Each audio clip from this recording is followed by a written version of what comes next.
fourth as DJ Stewart takes outside, ball one. Stewart with a fly ball to right field in his first at bat this afternoon. Changeup up and away, ball two. So what are you seeing, Tabby, as you watch Manoah every 5 days now? What do you like, and what do you see as the next step of his development? I love the stuff. You got to be impressed with the stuff, and I love the demeanor. I love the attitude.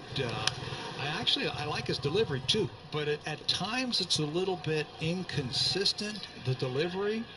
And when he's trying to throw a changeup, he slows his arm down just a little bit. At times he gets underneath the ball, and that, I think, is just experience. I'm sure Pete Walker sees the same thing. I've seen some changeups where he slows his body down, slows his arm down like he's trying to get it in there. Well, he's given up another one here. Stewart turns on a fastball and hits it out to right. Fourth home run of the game for the Orioles, and it is 5-2.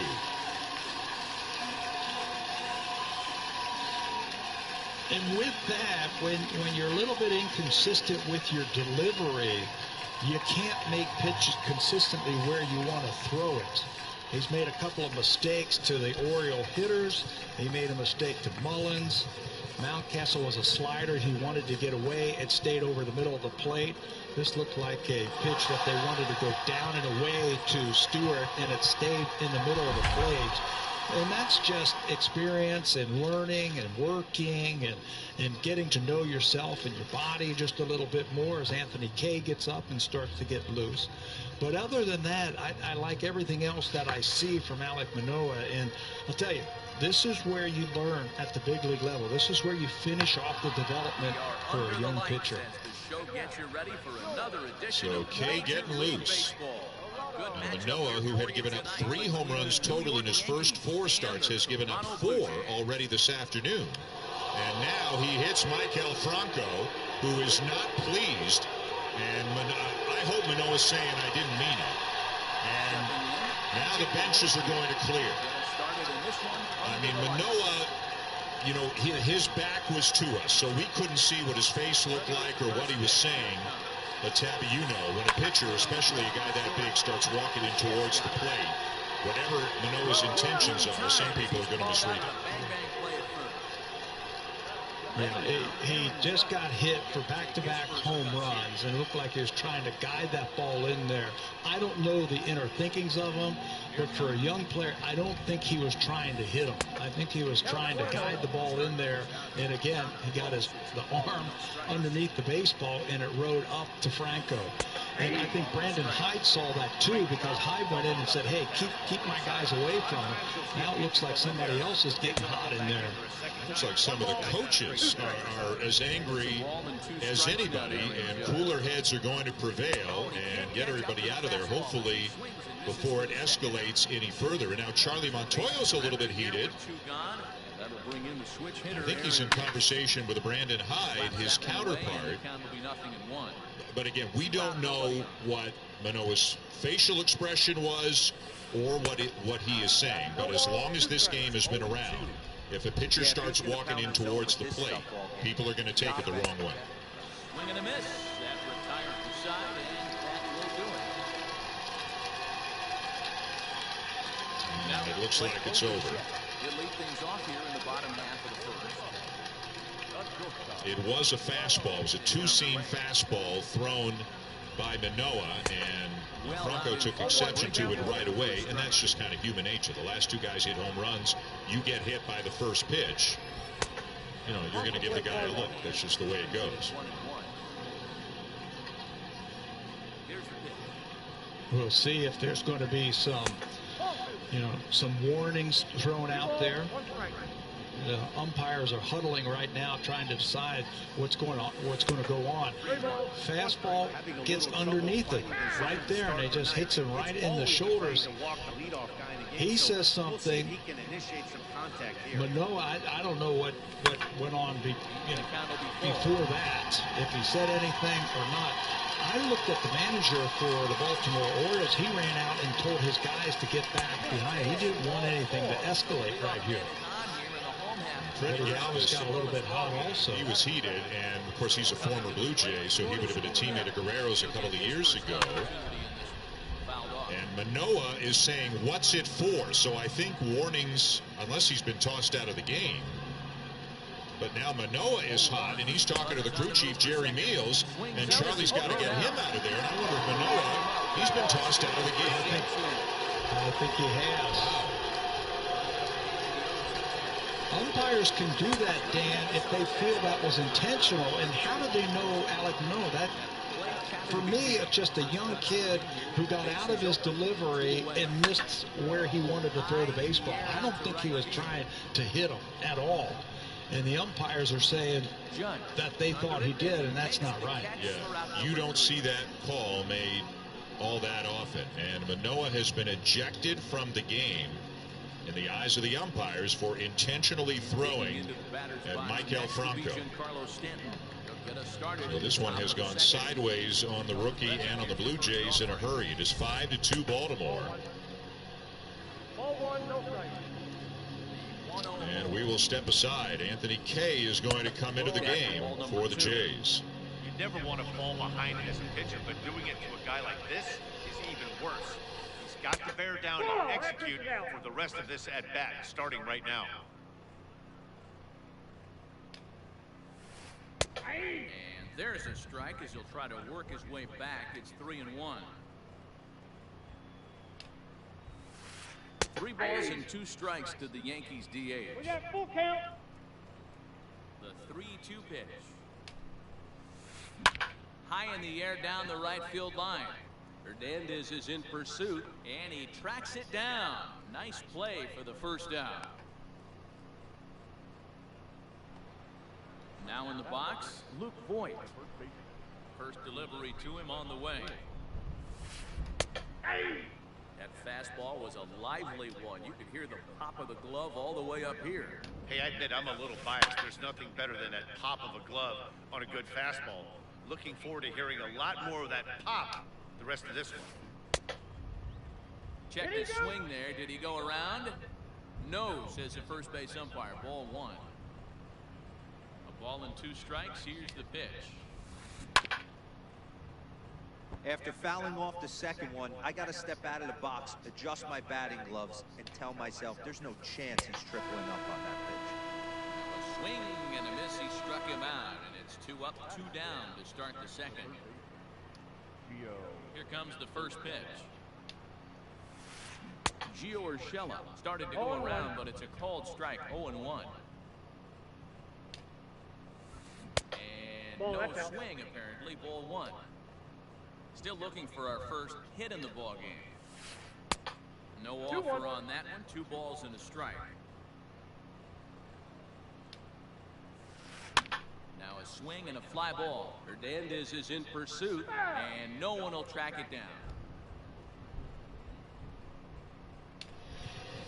Well, the day started off great for the Blue Jays. They led 2-0, 3 batters into the game. Since then, Alek Manoah has given up 4 homers. It's 5-2 Orioles.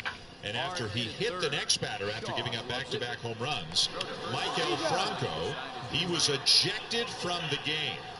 And again, as I said before, we can see Manoah walking in. Now, there his hands are kind of spread, which makes you think he was saying, like, what do you think? I was trying to hit you, but we don't know.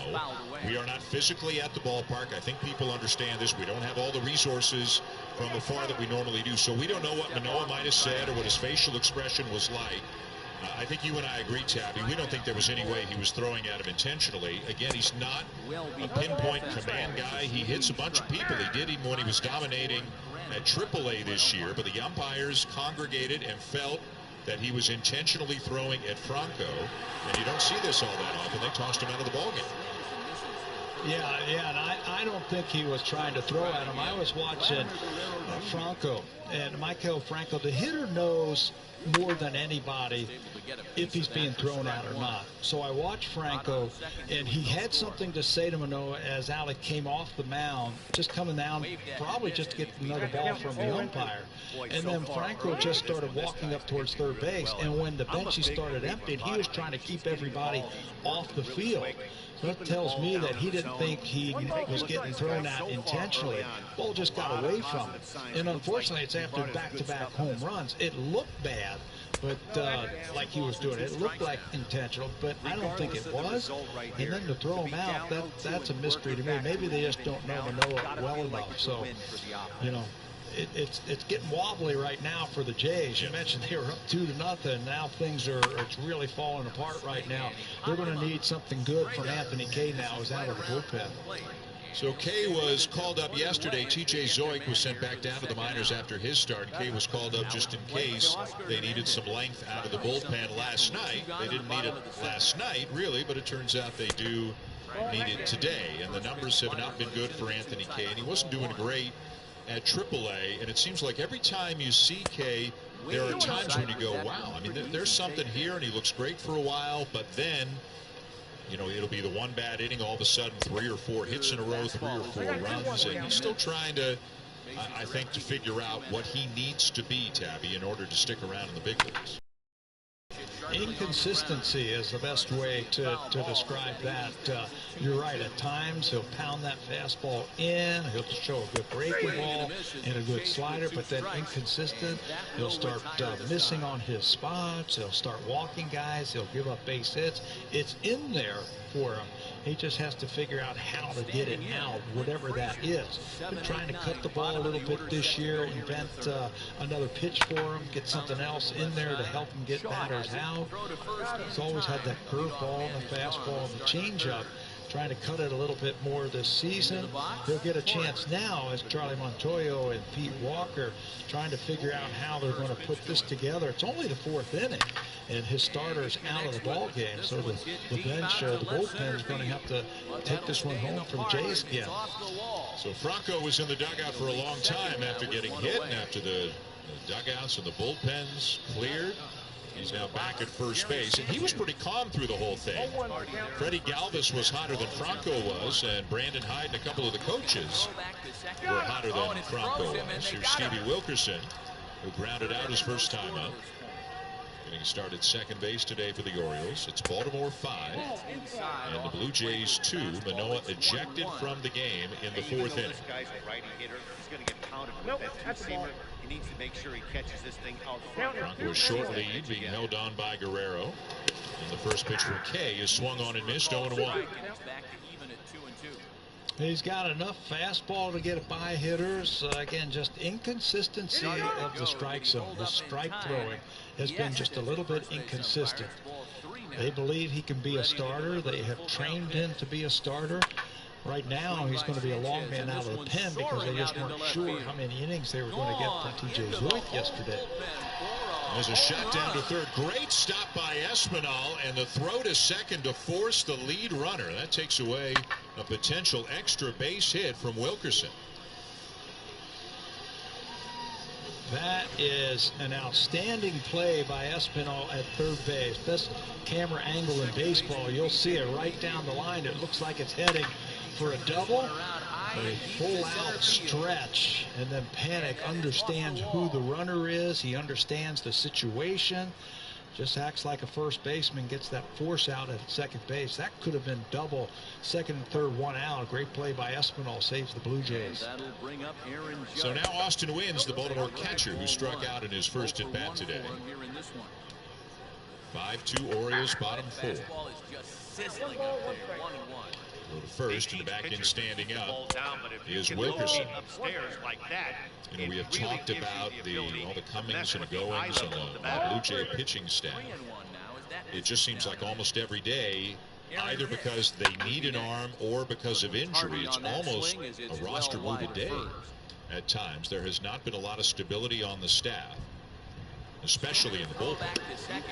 Fastball catches the corner, and it is 0-1. In fact, the Blue Jays have put 20 different pitchers on the injured list this season. Dolis has been on twice, so 20 pitchers, 21 occasions that they have used the injured list for a pitcher. And they've only had 2 pitchers who have been on the active roster the entire season, in Trent Thornton and Tim Mesa.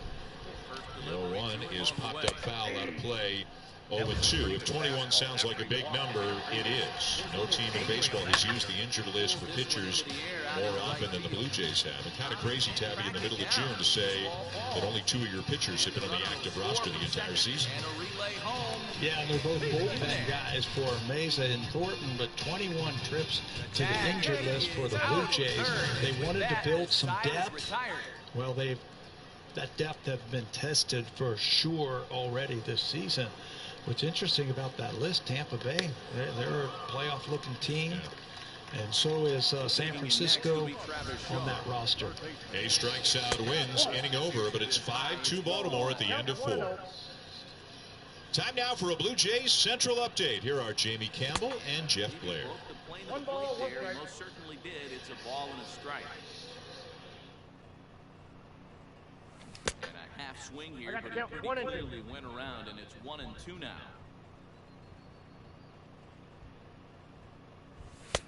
That one doesn't even sniff the zone, missing very high.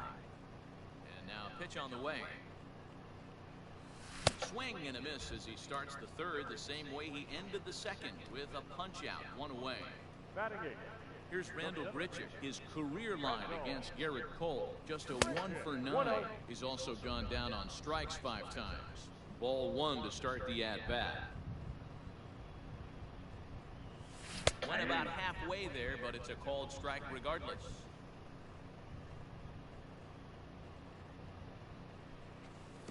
Maybe too much break on the slider. 2-1. Count 2-1. Now here's the pitch. I got 3-1. 3 balls, 1 strike. 1 out, nobody on. And this misses for ball 4. The second walk he surrendered here in the first 3 innings. Batting done. From the stretch, here's the pitch. Alejandro Kirk comes on with 1 gone here as he looks at a called strike 1. Fouled away.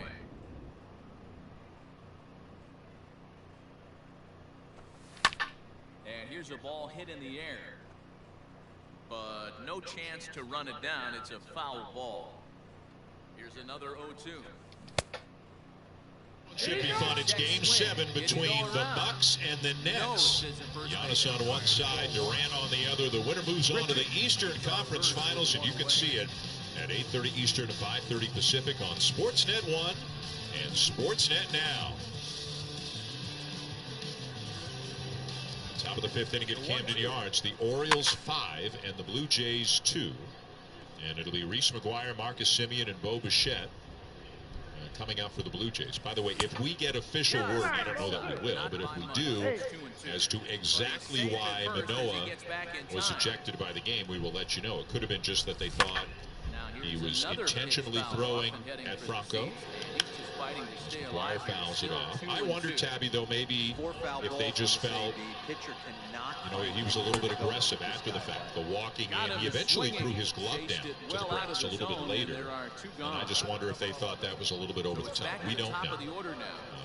But if we find out, we will let you know. Otherwise, I'm sure it'll come out after the ballgame. Should make for a very interesting Zoom call after this ball game. Tune in to Charlie Montoya and whoever else. I'm sure Alec will be having his Zoom call also at the end of this ball game. So we'll be tuning into that and let you know. 2 balls and a strike to the Jays leadoff batter. A ball and a strike on to McGuire as he takes low ball 2. Re-struck out in his first at bat today. The Jays are having a tough go. They have lost 5 in a row. Gave up 7 runs to the Orioles last night, given up 5 today, 4 homers for Baltimore. Jays trying to snap a 5-game losing streak. All set for the start of the 4th. 2 on is popped up. In is the veteran and it'll be Galvis at short with the routine play. 1 down. This is a team, the Baltimore Orioles, that had their 8-game losing streak snapped last night. They won last night, snapping that 8-game losing streak. During that streak, their manager, Brandon Hyde, said, hey, look, this is the big leagues. People are not going to feel sorry for you, and they're not going to care that you've lost 8 in a row. You have to go out and take care of business yourself.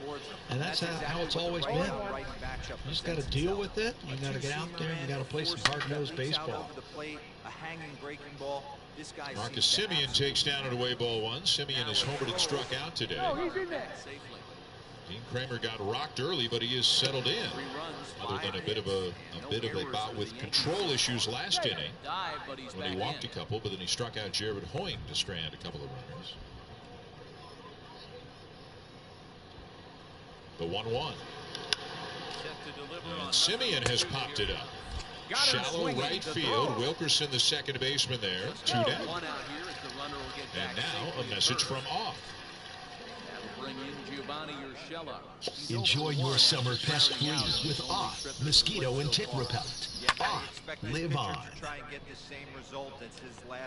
Dan Schulman, Pat Tabler, Arash Madani. Middle game of a 3-game series. Blue Jays and Orioles. Jays down 5-2. Here's Bo Bichette. He struck out, grounded out, and he grounds one to Galvis at short. Throw is in time to get him. And the Blue Jays go very quickly in the 5th. To the bottom of the 5th, Orioles coming up, leading by 3. And this ball's heading for the right side as the count will move to 0-2 now. 2 out here and a runner at second. Runner breaks for third. A pitch out. The throw. Well, he thought about going for third, and now that runner's in no man's land out there. And he'll try to get back now, but it's not going to work. The throw hangs him out to dry, and that'll end the inning.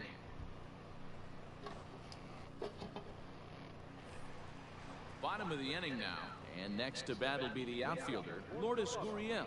Hey, we're still in the early stages of this one. They're only down by a couple of runs, but it's really key for this leadoff guy to try to get on and get a big inning started.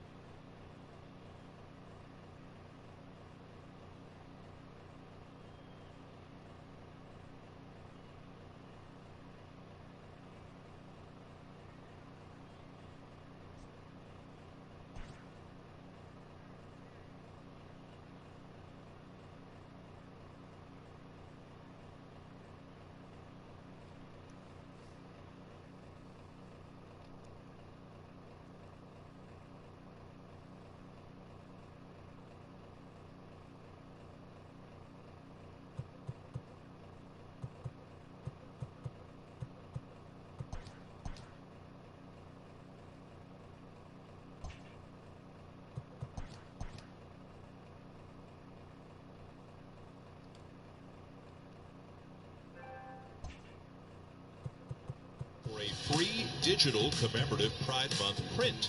Download yours today. Hard copy prints are also available. Go to bluejays.com/commemorative print. Blue Jays in Baltimore for the weekend. And trailing 5-2 as the Orioles come up at the bottom of the 5th inning. Anthony Kay back out after getting the last 2 outs in the 4th. Nice father and son weekend on Father's Day weekend as some Blue Jay fans take in the action at Camden Yards.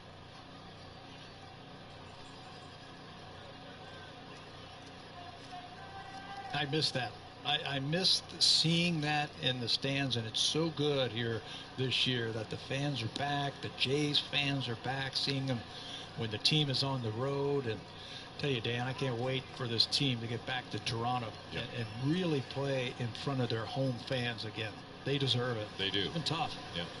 Cedric Mullins, the batter, and Kay in with a strike, 1-1. I think you're right. I think it's one thing to do it over a 60-game season. I think it's another thing entirely to do it, to have to do it over 162. And they might get back to Toronto. It might not be the full 162 this year, but I think it has been difficult for them. Pitches outside. 2 balls and a strike, and that's to take nothing away from Dunedin or Buffalo, but it's not like playing in your own home ballpark, in your hometown, and in the country, you know, in which you are supposed to be playing. And well, it remains to be seen whether they'll get a chance to come back. We know it would be after the All-Star break. I think the Blue Jays have said, take a quick peek at the schedule here, that they are definitely going to be in Buffalo through the Texas-Boston homestand that ends on July the 21st. So the question is, where will they be for the next homestand that starts July 30th? Pitch outside, 3-2, and then each subsequent homestand after that. You kind of go homestand by homestand, and you wait for the Blue Jays to make an announcement about ticket sales in Buffalo. But tough on them on a personal note too with their families. I'm sure it's been a lot more difficult to try to figure out what's going on, where they're going to be. All kinds of things going into it that we don't know about. And to their credit, you haven't heard complaining about it at all. No, not at all. And you're right. That's the biggest part, the family aspect of that. Picking up and moving 2 or 3 times during the major league season. It's tough. It's been tough on the players, and there's been some frustration going around lately because of losses. But I'll tell you what, it's once they get back home and once they settle back in, and I'm talking the players, the coaches, the managers, the trainers, the front office, everybody, when you can get back in your home ballpark with your home fans cheering you on, that's gonna be a good feeling for sure. Well, Anthony Kay with a nice looking fastball there to strike out Cedric Mullins. Here's Freddie Galvis as he bounces one foul up the third baseline. Galvis was the Orioles player who appeared to take offense the most at Manoah hitting Franco. And he was restrained not only by members of his own team, but also by Vladimir Guerrero, an ex-teammate of his when Freddie was a Blue Jay a couple of years ago. One change-up in the dirt, a ball and a strike. And in fact, at one point we saw Franco waving the dugout back saying, "Don't come out. It's okay. Don't come out." But Galvis was hot, and all it takes is, one bad look, one cross word, and it can boil over. Fortunately, it didn't boil too much. 1-1, swing and a miss at a breaking ball, 1-2. Yeah, Franco was the one saying it's okay, because hitters know. You know when a guy's throwing at you, and I sense that he didn't think he was throwing at him. He just got underneath the ball and it lost him. And then Brandon Hyde was the same way. The manager got in front of his team and said, forget about it. But in those situations, sometimes it just takes one guy to get fired up. Ground ball to short. Simeon makes the play to get Galvis 2 down, and 4 in a row set down by Kay since he has taken over for Manoah. You got to believe on both sides, even though the Orioles won last night. I mean, they've had a really, really tough season, and the Blue Jays are going through as tough a time right now as they've gone through this season. So not a surprise to see some short tempers on both sides.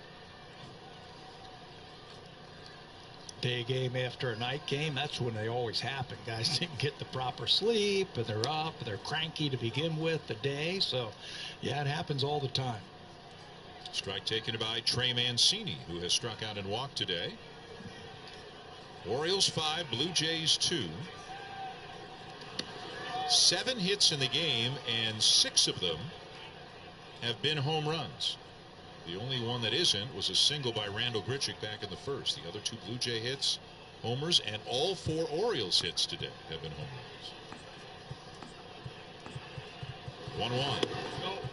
Check swing, ball down and in, 2 balls and a strike on Mancini.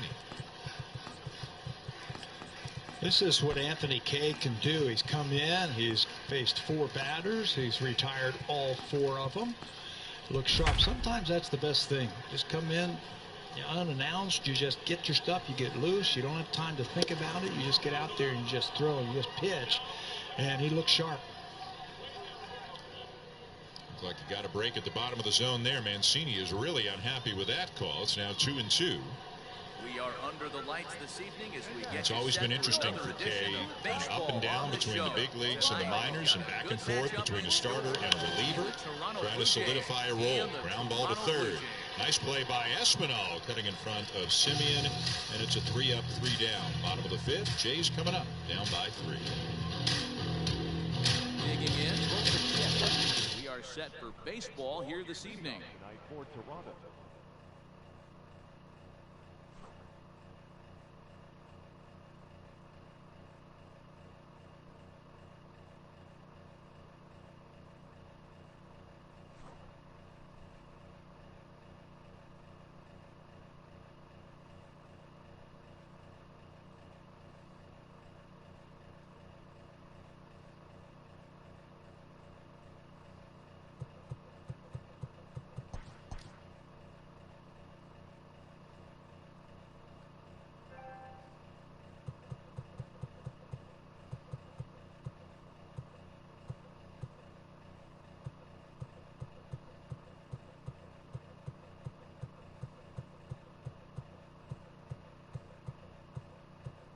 Oh, my ERA is so out of whack.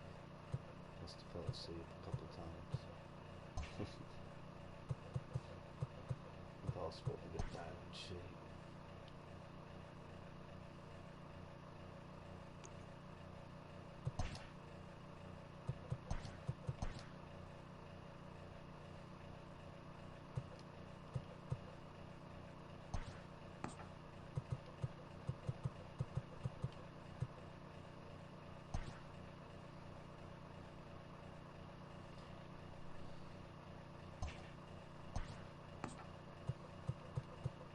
Pitching staff and specifically the bullpen during this 5-game losing streak, but the offense has dried up as well. This goes back to the game right after. Remember, they scored 18 runs against the Red Sox. Then the losing streak started, barely hitting 200, 2.6 runs per game, and they're better than this, obviously. Now they are thin right now. They still don't have Springer.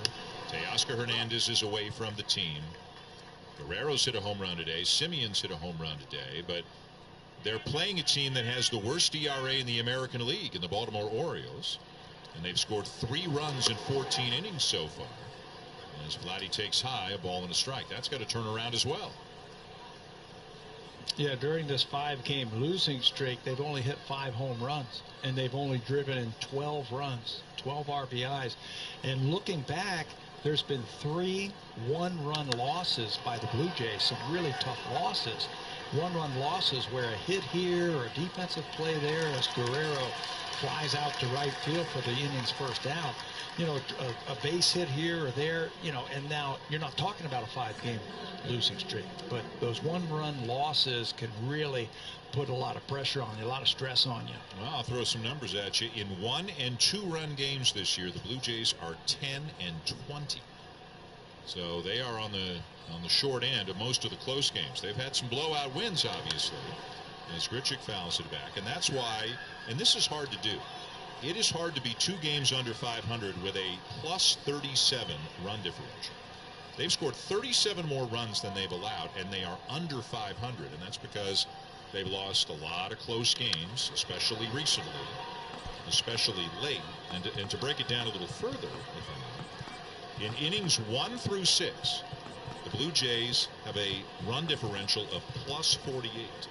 But innings 7 on, it's minus 11. They've been hurt late.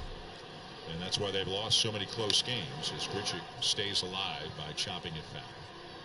But still a lot of baseball left to be played. But doesn't it feel like, in a big picture sense, Tabby, like a really important kind of 10 days here? They got to figure this out while they're playing some of these weaker teams, get back on the right side of 500 and start looking like themselves. Under the lights as the show gets you ready. It's not about winning series. They got to start sweeping some series, I think.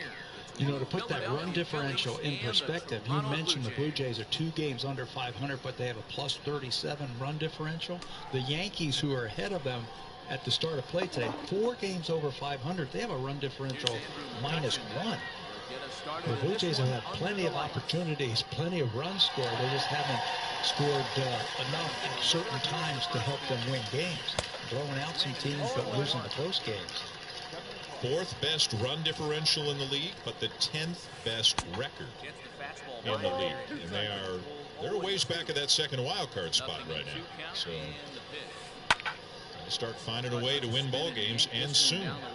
1-2, swing and a miss. Grichuk strikes out, 2 down, as Dean Kramer has not given up a hit since the first inning. And the off-balance throw gets him. Been throwing more breaking balls, using his cutter, curveball, changeup. That looked like a high cutter. Randall's going to swing through. Remember, he came out firing fastballs, and the Blue Jays turned him around in the first inning, said, okay, I got to go to plan B. So he's throwing a lot more breaking stuff and off-speed stuff against the Jays. 2 down, and the base is empty for Kevin Biggio. He swings at the first pitch, and that'll be a routine fly ball to center field for Mullins. And it's another 3-up, 3-down inning for Dean Kramer. 5-2 Orioles going to the bottom of the 6th. Ready now, Bo Bichette. He'll lead things off here in the bottom half of the first. The shortstop. Now here's the pitch. Starts him out with a sinker that's inside, 1-0.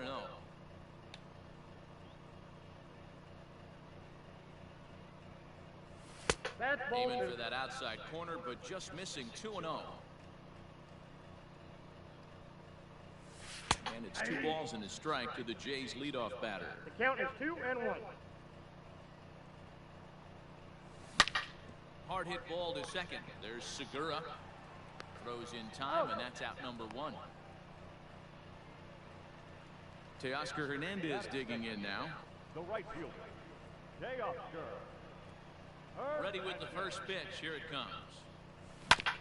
Hit on the ground out to short. Taken in by Gregorius. And very quickly there, they're 2 gone to start the inning. Striding into the box, Kevin Biggio. No one aboard for him, and 2 gone here in the first. Belted. Deep center field. Racing back to center fielder. It's gone. Big dog's gotta eat. That's how the manager drew it up right there. Hold the visiting team scoreless and then grab a huge home run in the first.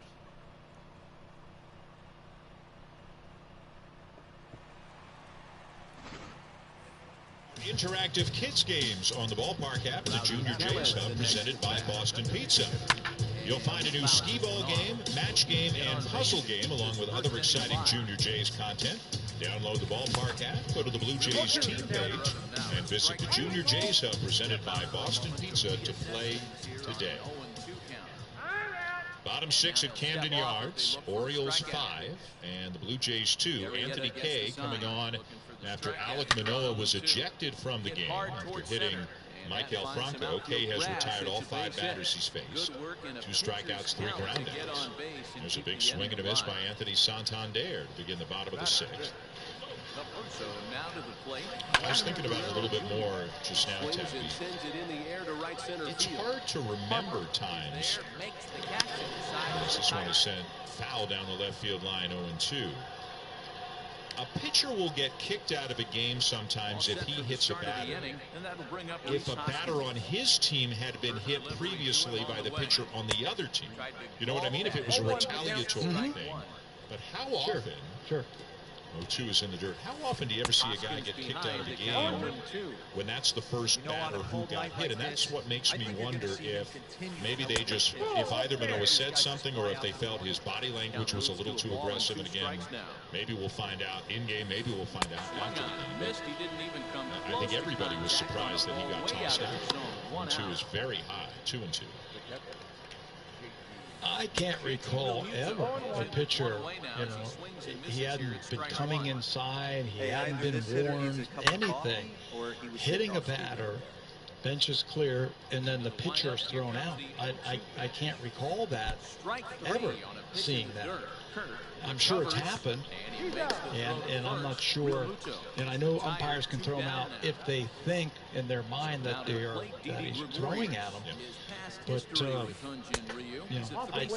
we'll have to find that one out. That is a mystery why he was thrown out. I don't think he should have been thrown out unless, and again, we're not privy to it, he said something in the scrum among all the players. Santander lines one to center. Grichuk will make the catch. I keep going back to him walking in towards the plate, though, and just whether that was deemed to be aggressive, whether the umpires felt like he was looking for trouble by, extending his arms out to his side and walking fairly aggressively into the plate. And that's my gut for the situation. But to be thrown out? To be thrown out of the game? Yeah, but we don't know what he was saying, right? So, as you said, the umpires do. I'm sure they gave Charlie an explanation, and I'm sure he'll give as much detail as he can on the Zoom call after the game. Here's a swing and a miss by Ryan Mountcastle. I mean, as a player, let me ask you. So you're playing, and a pitcher, for whatever reason, walks in toward the plate. How does that make you feel? After he hit me, I wouldn't be happy, and Franco said something to him and then went down to first base. That's not enough for me to be thrown out of a game. I've been hit before, but if a pitcher then started walking in toward me, I'd be upset. Yeah. But, and you can come to blows with that. Now here's another home run. The 5th of the game for the Orioles and the 3rd of the game for Ryan Mountcastle. 3 for 3 with 3 homers as he takes Anthony Kay deep. Damn. 2 weeks ago, Ryan Mountcastle was the American League Player of the Week when he hit 4 home runs and drove in 10 runs, had an OPS of 1.563. He's finishing off this week extremely strong. He had a high fastball his first time up, a breaking ball inner half. This might have been a cutter that he's able to get to and just curl it around the foul pole down the left field line. What an afternoon he is having. He is now up to 12 home runs this season. And he gets a curtain call after number 3, and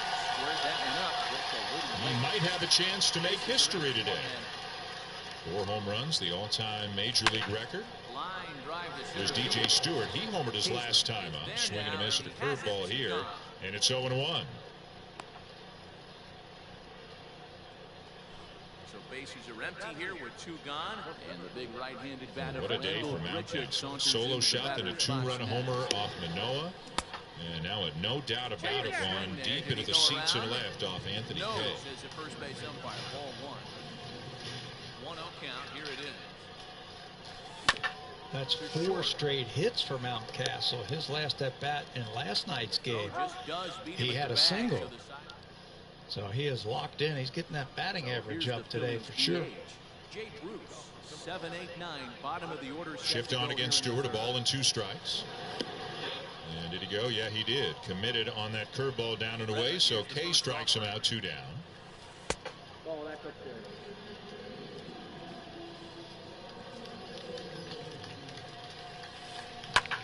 He pulls this one into right, and the Phillies are. So how about the Orioles? They've got 5 hits today, and all of them are home runs.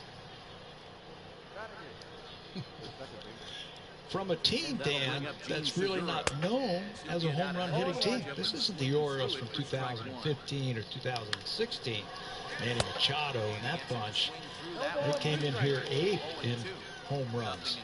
Bronco with a bouncer. Panic makes the play. The inning is over, but Mountcastle with 3 homers. 6-2 Baltimore.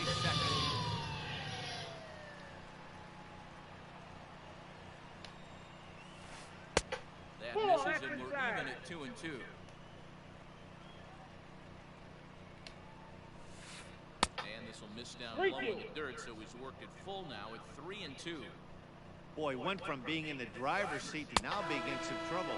Had the count 0-2, started nipping at the corners, and next thing you know, this count stands at 3-2. So he gets the swinging strikeout on the changeup. Gene Segura goes down for out number 2 in the top half. Adam Hazley is in with 2 away here as this one swung on and missed for the first strike. Behind 0-2 now.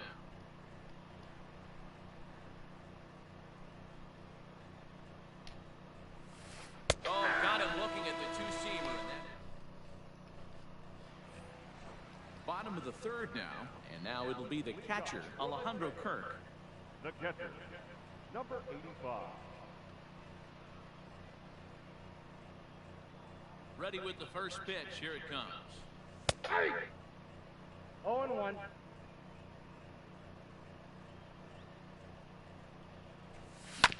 Swinging a ball hit on the ground. Segura has it. Throw to first is in time for the first out. Digging in to try it again, Bo Bichette. He's 0 for 1 after grounding out in his only trip to the plate so far. Yeah, Matty, and it looked like a single.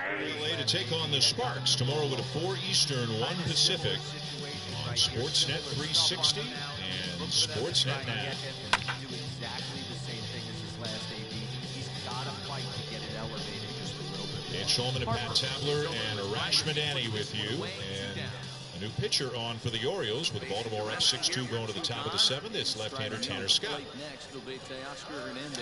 We saw Tanner Scott in the same situation in last night's ball game. He came into the 7th inning.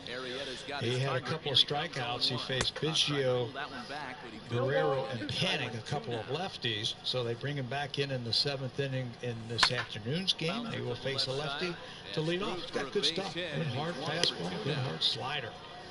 Missed outside with a fastball, ball 1 to Joe Panic, who is 0 for 2. A pop-up and a fly ball to center. And getting started second base today. He'll be followed by Santiago Espinal and then Jared Hoying. As Scott misses outside again, 2-0. And he is out on the tag. Blue Jays have never laid down this season. I haven't seen one Blue Jay give away any at bat. They will battle you till the end of this game. This one is far from over, I think, for the Jays. Even though they're down by 4 runs, they have that ability to, with their home run hitting, to get them back into the game. They don't lay down on anybody. There's a fastball in there, 3-1 now on Panic.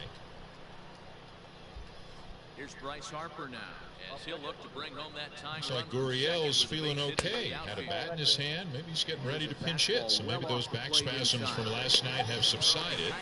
As Scott drops a slider in on Panic. It's 3-2. Boy, that would be a good sign, wouldn't it? Get him back in there. He didn't look well last night. Kept holding his side or his back area. Said he called it back spasms this morning. It'd be great to get him back in that lineup. All hands on deck when things aren't going well. Looks like he's drinking that bottle of water a little bit too quickly. Oh, is that? Oh, it was the foul ball that shot into the dugout. That was it. I tell you, he is a magnet. He is a magnet for foul balls, isn't he? Must be the hair. Panic takes low.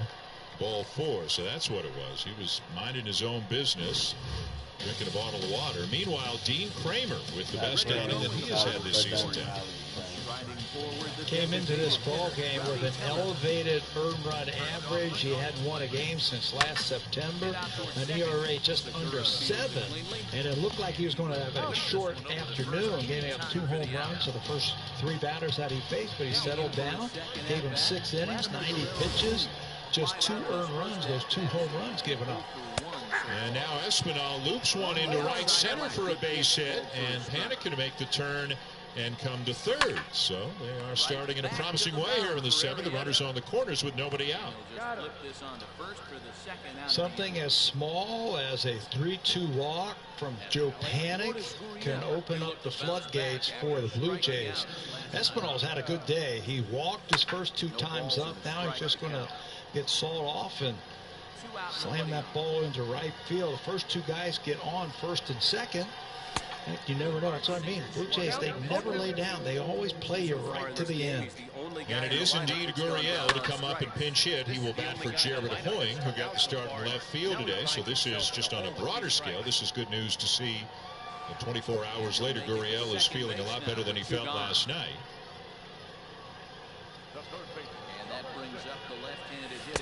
First pitch down and in, ball 1. I think with all the injuries the Blue Jays have had this year, Tabby, I think the fans are probably conditioned to fearing the worst anytime somebody has to come out of the game. So this is really good news to see Lourdes back in there. 1-0. Up and away, ball 2. Good at bats. Just keep putting good at bats together. Scott was good yesterday. Struck out the first 2 batters he faced. His slider, he was throwing it when he was behind in the count. Today he's a little bit wild with it. Got in his favor, 2-0, and this one is up the middle. A great stop by Wilkerson to Galvis for 1, and they'll turn the double play. The run will come in to score, but what a play up the middle by Wilkerson to get a couple of outs for the Orioles. Boy, that is unfortunate. When you hit the ball that hard like Gurriel did, you got to get yourself a base hit or an RBI. But Stevie Wilkerson, who can play the outfield and second base, catches that ball behind him somehow and then is able to shovel it to Galvis as he completely turns around, and Freddie does the rest. A strong throw to get the runner at first base. What a defensive play by the Orioles. That could have been a game saver right there. Boy, that gets through. It's still 6-3, but it's 2 on, nobody out instead of nobody on, 2 out. And a swing and a miss by Reese McGuire. The Blue Jays do get 1 run out of it here in the 7th inning. Still down by 3. McGuire has struck out and popped up. Man, this guy's been incredibly efficient so Bounce far. back This a fastball at 97. It is 0-2. 70% of the batters he's faced. Just the confidence for Tanner Scott. I mean, he was getting himself into hot water. Leadoff walk, base hit, and then would look like a sure base hit back through the middle. Turns into 2. He'll give up the run for that, but he has come back quickly, very quickly. 0-2, and then throws a 99-mile-an-hour fastball off the plate. That just gives you a lot of confidence after you see that play. Tyler Wells, Blue Jays saw him last night, and he was good. 4 up and 4 down in last night's game. He is up in the pen, and there's 99 on the corner to get McGuire under the tie of the side. 7th inning stretch in Baltimore. The Orioles 6 and the Blue Jays 3.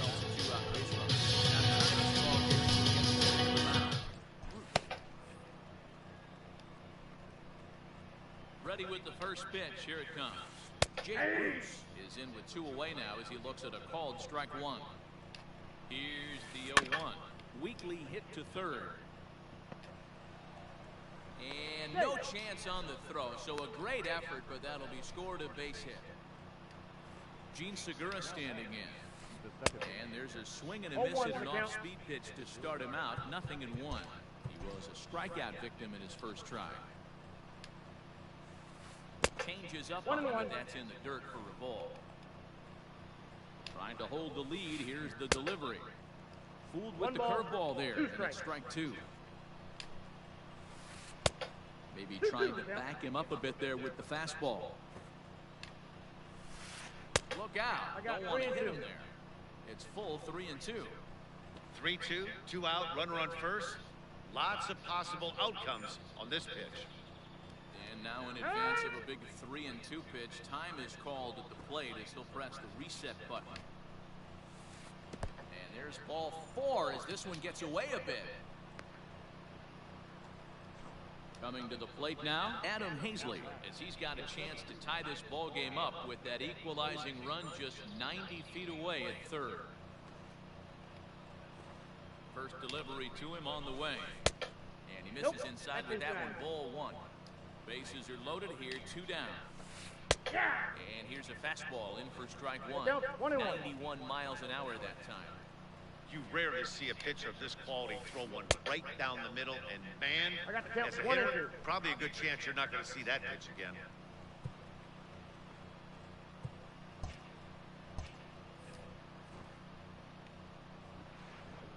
Now a bluff here as he'll step off and look him back to third. And obviously a big spot here with the bases loaded, so he'll step out to rethink things. Here's the 1-2. He struck him out, his 7th of the ball game, and that ends the inning.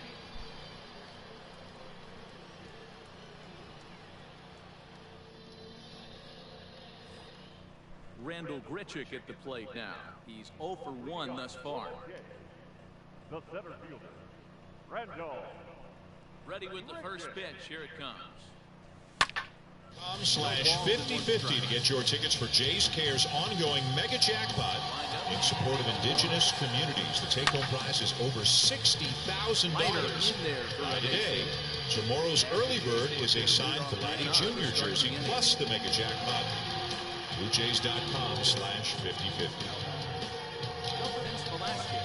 Otis Gurriel Jr. will remain in the game in left field after pinch hitting for Jared Hoying. And it's on to the bottom of the 7th. The Orioles 6 and the Blue Jays 3. Anthony Kay back on the mound. And Stevie Wilkerson shows bunt, takes a curveball down and in. It'll be Wilkerson, Wins, and Mullins, 8, 9, and 1 in the Baltimore lineup. As Anthony Kay so far has gone 2 2/3 and has only allowed one man to reach, but that was Ryan Mountcastle, who hit it over the left field wall for his 3rd home run of the game. 1-0 and a swing and a miss, a ball and a strike. Wilkerson is leading off, and for me, that's the play of the game so far. That play he made last inning, turning that into a double play that looked like a sure hit. There's a one-hopper down to third. Easy play for Santiago Espinal. 1 down. On to first as they get the double play. Top half of the 6th about to get started. Coming forward, the veteran outfielder, Andrew McCutchen. A good chance for Anthony Kay to get some work into the big league level and also save some other arms in the bullpen. But now it's going to be up to the offense to see if they can get back into it, down by 3, and it's getting late. Austin Wynns has struck out in each of his 2 at-bats today.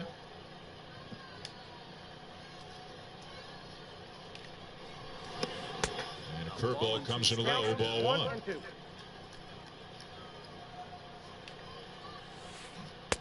He struck him out. Good pitch there as he registers his. Hasn't walked anybody, been efficient with his pitches.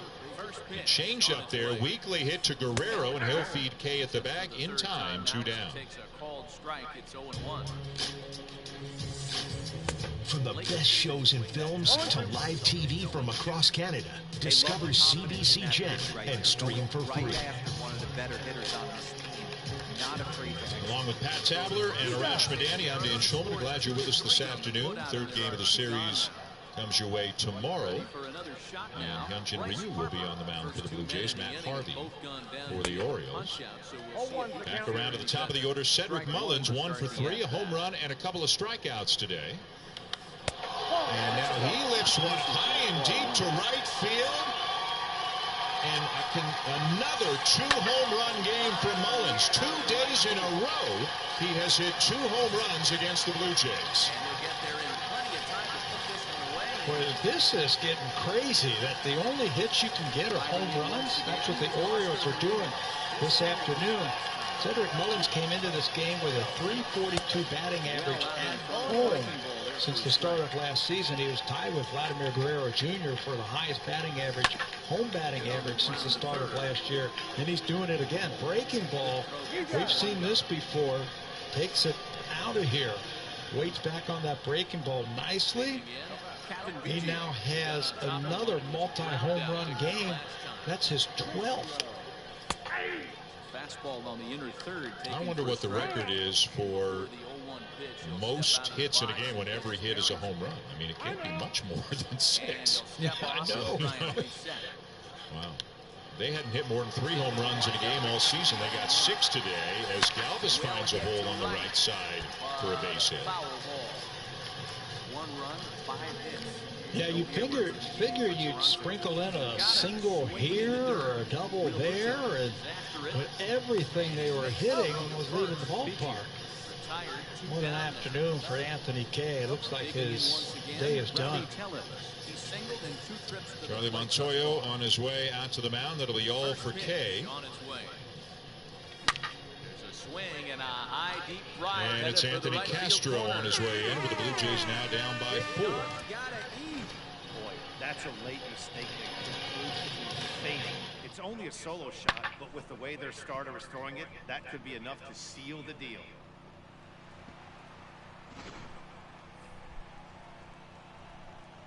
Stepping in now, Vladimir Guerrero Jr. Fouled away. He's hitless in his 2 at-bats so far.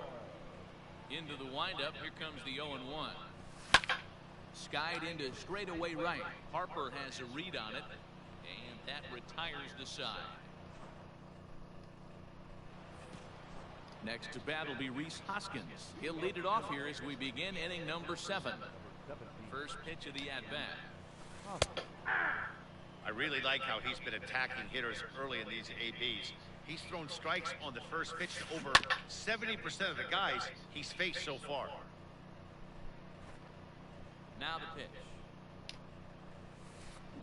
Hangs on him a bit that time as it's belted out toward deep center field. Gone to lead off the inning. What a great feeling right there as he circles the pillows. Finally able to get this offense potentially going with 1 swing of the bat. Being shut out all game, but not anymore. Into the box, JT Realmuto. As he grounds one briskly to short. Bichette gathers it in. Throw not nearly in time as he reaches it first. Here's Didi Gregorius. He'll try to Game 6 over the Atlanta Hawks, who will move on to the Eastern Conference Final. Find out tomorrow at 8 o'clock Eastern Time, 5 p.m. Pacific on Sportsnet 1 and Sportsnet Now. Anthony Castro is into the game for the Blue Jays. It's 7-3 Orioles. 2 down and a runner at first. And Trey Mancini is the batter. What this does, too, and it actually happened after Mullins' homer, Tabby, is it guarantees Ryan Mountcastle's getting to the plate again for Baltimore. So he's got a chance to tie a Major League record if he can hit his 4th home run off the ball. 3 for 3 with 3 homers already today. Mancini takes inside, ball 1. 1-2 pitch. Have you ever been present for a 4-homer game? You ever seen it? I don't think so. I was not at the Delgado. I'm going to call this one. Here's the 2-2. I was. Yeah. That was impressive. Yeah, I can imagine. And what Mountcastle has done has been impressive this afternoon. Here's Jay Bruce now. I also saw the Michael Saunders 3-homer game right here in this ballpark. And his 4th at bat, he sent the ball to the warning track. Thought I was going to see another 4-homer game. Tell you what, this ballpark can give up some homers. Second is not in time, and it's a stolen base. Runner's on his way to third. Inside the throw. For the all-time record. Hung up out there between second and third. And a fastball for a strike now. 3-1 on Mancini. He is out, retreating to second as they slap the tag on it.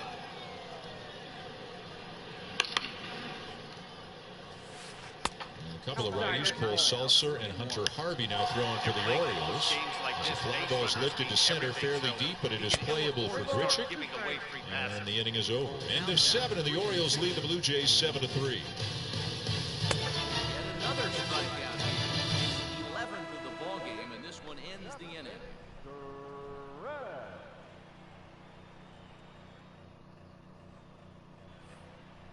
Last half of the 7th here, and that'll bring up the outfielder, Lourdes Gurriel. Lourdes Gurriel.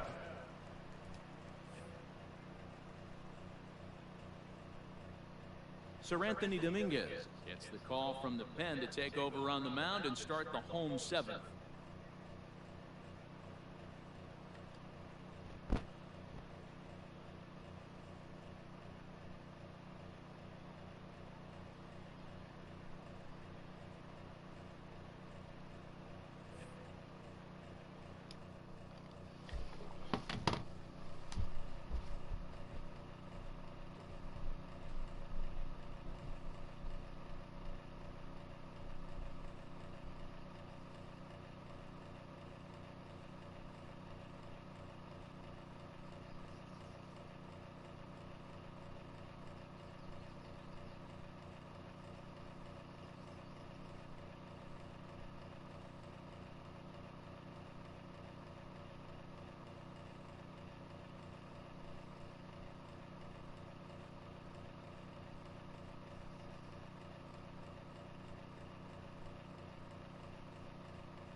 Up in the 8th inning, a couple of stories today. One has been the home run ball, specifically Ryan Mountcastle with the Orioles. He's hit 3 already. Cedric Mullins has hit 2 for the 2nd day in a row. And also, rookie Alek Manoah got ejected from the game back in the 4th inning after he hit a batter immediately following consecutive home runs for the Orioles. And here's Hunter Harvey into the game. A good arm, a guy the Blue Jays saw last night, Tabby, and they didn't have any luck with him at all. No, not at all. Hard-throwing Hunter Harvey, a former first-round draft pick of the Orioles. That was back in 2013, if that name sounds familiar. Brian Harvey is his father, who pitched many years in the big leagues and was a very effective reliever. Harvey coming into his own after they put him out in the bullpen. He started early in his career. He's got great stuff.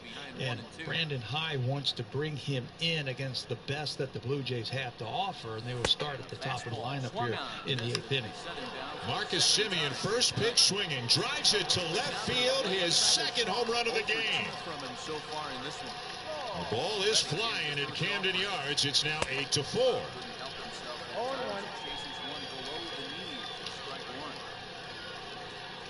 These players nowadays make it look so easy.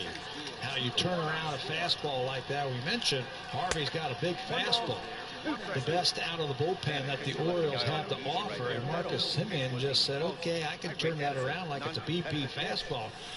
Swings and drives it out of here with ease to get that run right back for the Blue Jays. And now he'll reconsider as he looks for a strike. Big cut by Bo Bichette as he fouls it back. So that is, it's tough to keep up with all the home runs. That's the third home run of the day for the Blue Jays. The Orioles have hit 6. In that last pitch on 2-2.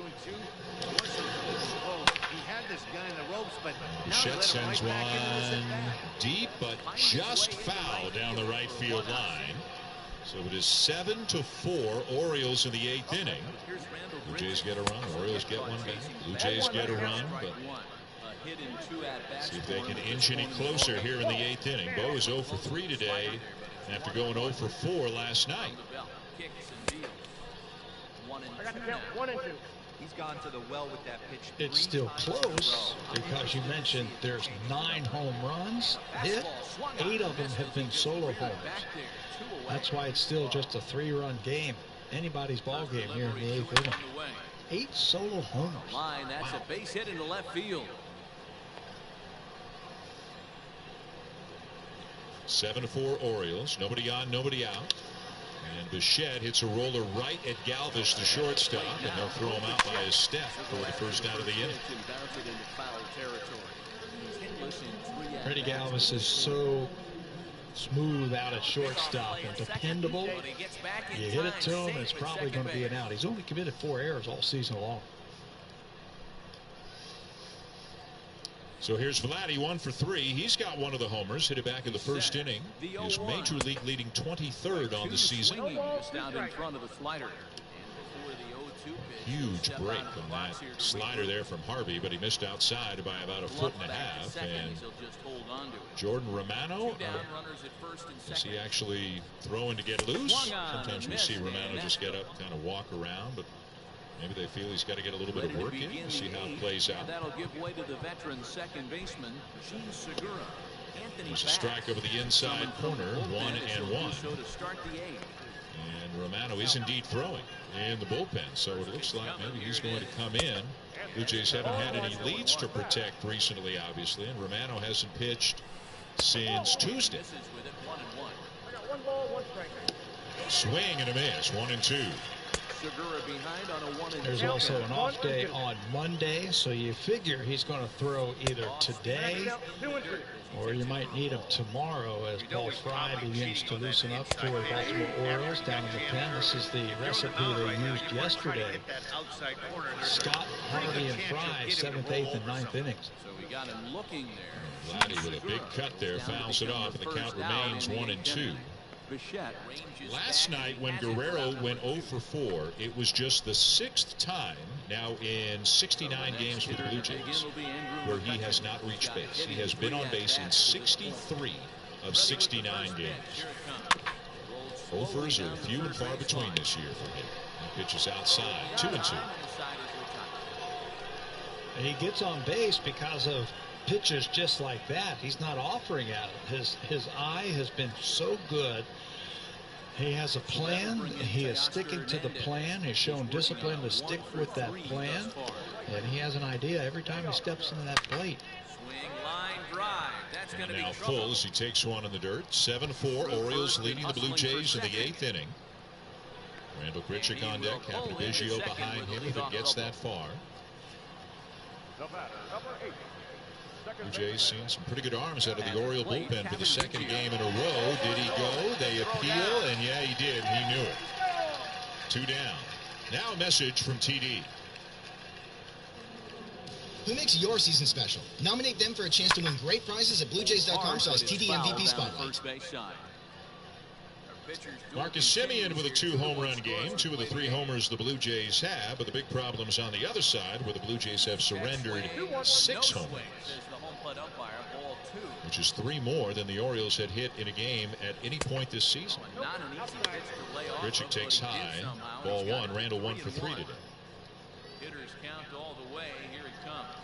72 home runs the Orioles have hit coming into this series against the Blue Jays. And You mentioned Mullins yesterday had a couple of them. 6 more today, so they are climbing up. Grichuk lifts a fly ball to left center field. Stewart makes the catch, and the side is retired. They get a run on the home run by Simeon, but are still down by 3 going to the bottom of the 8th. Time now for a Blue Jays Central update. Once again, here are Jamie Campbell and Jeff Blair. Fouled off.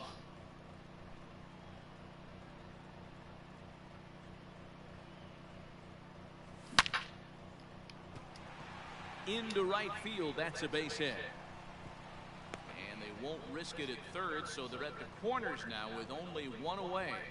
Now batting, the first baseman. To the plate now, Vladimir Guerrero Jr. And the recovery will be in time to get him at the plate, and that's going to hurt because now there are 2 away.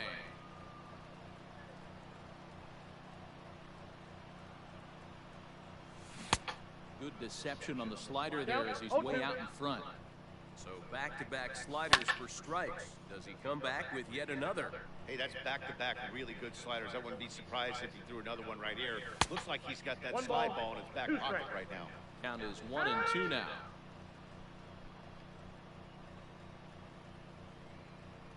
And now he'll step off and raise his hand towards second, but he'll just hold on to it.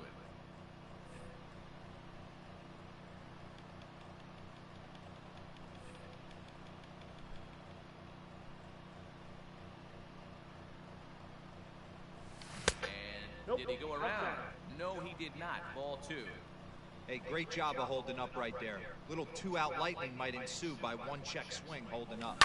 And now a soft liner here to the right side. Foul. Now a fastball inside. For Ryan Mountcastle, he has already hit 3 home runs for the Orioles today. The first 2 came off Alek Manoah.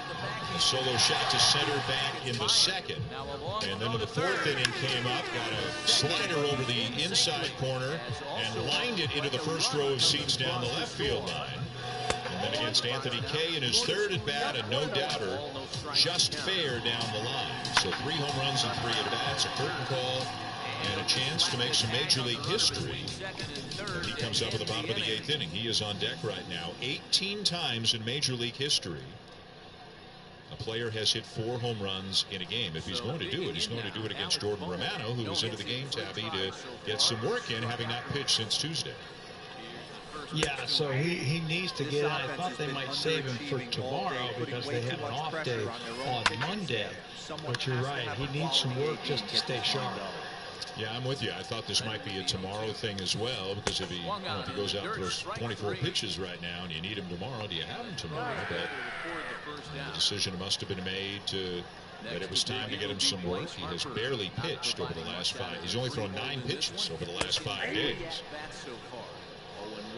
Anthony Santander is the batter. Fastball got away from him there.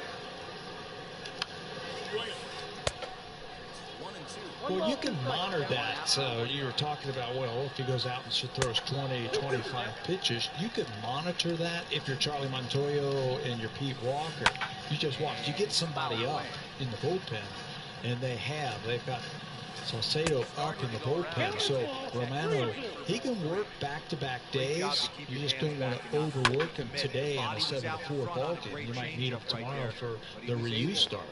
So you can monitor it. You just got to watch it. The 0-2 pitch lined into center field, a base hit for Santander. And that's going to bring up Mountcastle.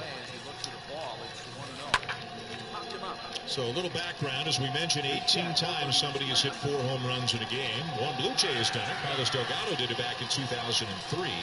It has never been done against the Blue Jays.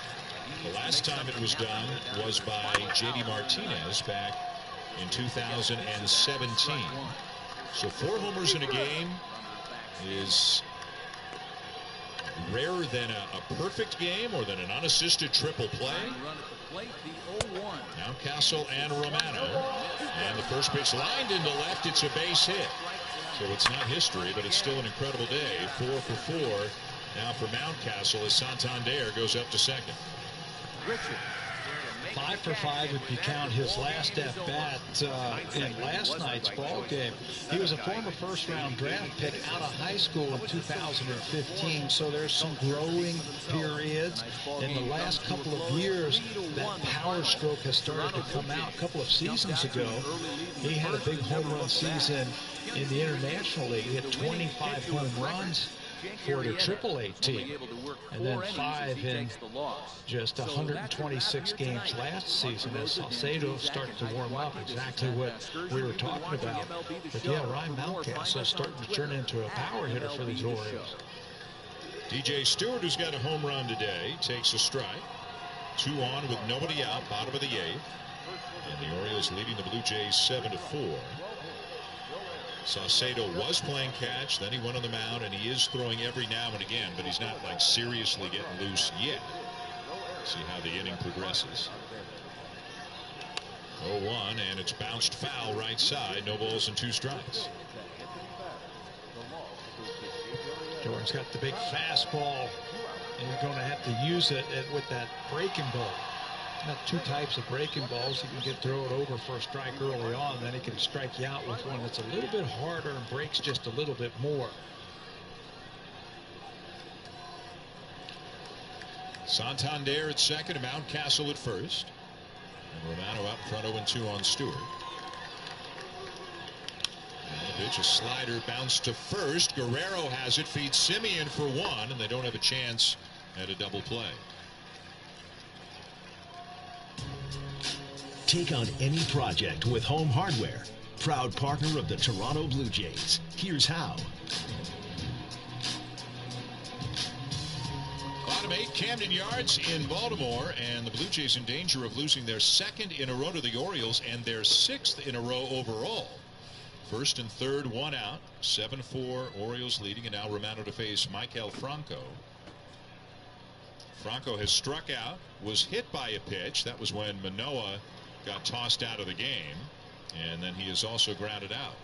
Austin Hayes is in to run at first for DJ Stewart.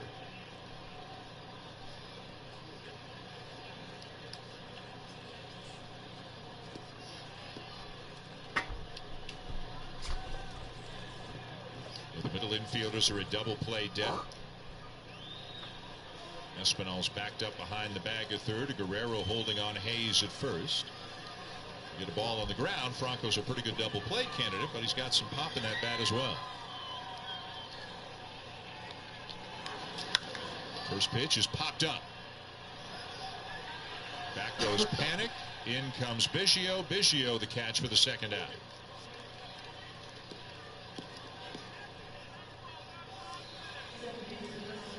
Franco had a golden opportunity there to get the ball into the outfield. He has a string of RBIs in 5 straight games. That was his best chance today with that fly ball with a runner on third base, less than 2 outs, so that could be snapped with that at bat. There's Stevie Wilkerson, who was 0 for 3. A great defensive play earlier. Romano trying to get him right here. Romano has been efficient. He's only thrown 8 pitches to 4 batters so far, so no concerns at this point about him throwing too many pitches if he can get out of this reasonably quickly. See if he can get Wilkerson to get the Jays up there down by just 3. Fastball at 99, fouled back, and it's 0-1. Jordan has the best fastball of the Blue Jays out of the bullpen, and that's why they like him at the back end. He can close. He's got closer's type of stuff. He's got closer mentality also. Like, give me the ball. Give me the ball in these tight situations, and I'll take care of it. He's hit triple digits a couple of times this season. Right now, he needs some work. Blue Jays just haven't had closing opportunities for him lately.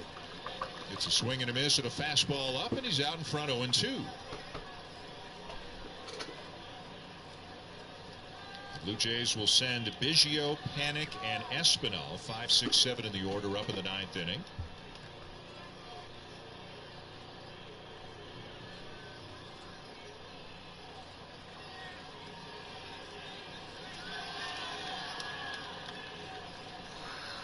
And the 0-2 on the way. Too high, 100, but far too high to get a chase there. 1 ball, 2 strikes. Yeah, that's the pitch, I think, that has to improve. You know, you don't want to waste any pitches like that. You throw it 100 miles an hour, but it was never a strike. It was never a threat to Stevie Wilkerson. Throw that one a little bit lower, and you're going to get a punch out. 1-2, and a slider swung on and missed. Romano strikes him out, and that'll end the inning. Last chance for the Blue Jays, coming up down by 3.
All-Star Game in Colorado. Vote daily on BlueJays.com/All-Star and on Google by searching for your favorite Blue Jays or by searching MLB Vote.